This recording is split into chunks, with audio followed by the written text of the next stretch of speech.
The following is a demonstration of some of the key features of FutureLens. For this example, I will use the Kenya 2001 through 2009 dataset.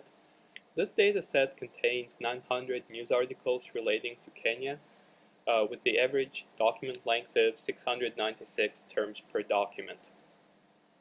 After loading the dataset, the next step can be loading the Nonnegative Tensor Factorization group files. It is possible to load multiple group files at the same time, so for this example I'll load 3. After loading the group files, we can expand the list of terms corresponding to one of the groups, group 5 in this case. What we see here is essentially just the output of non-negative tensor factorization. This list of terms describes some feature of the data, but it may not be immediately clear what feature is being described. So what the user can do in FutureLens is select several of the terms. After the terms are selected, FutureLens will construct this top-level summary display, which shows the frequency distribution of the terms through time.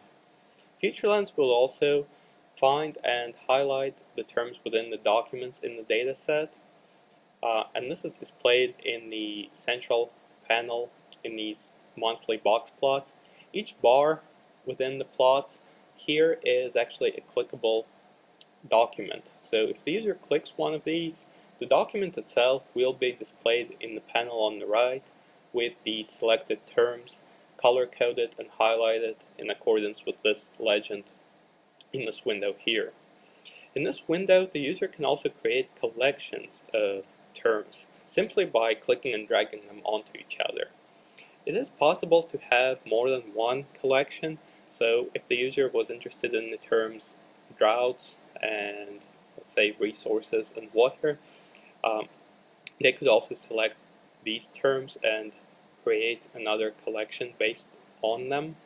And it is possible to have more than 2 terms in a collection, so we can create a collection with 3 terms, for example.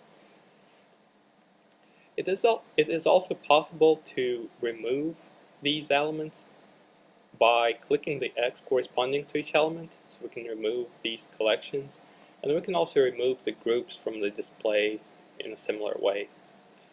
Lastly, FutureLens also contains an automated categorization or classification feature. The categories could be based on user-created ontologies, for example.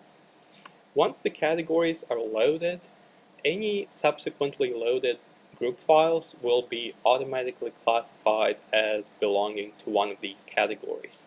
So if I load several groups now, they will be automatically classified by FutureLens as belonging to one of these categories in the category legend window here. This video presentation was created by Puretskiy, a doctoral student in the Department of Electrical Engineering and Computer Science at the University of Tennessee, Knoxville in September of 2010.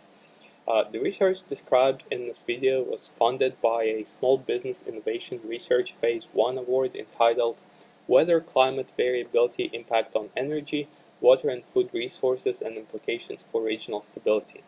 Topic number OSD 09-HS1, contract number W913E5-10-C-0012.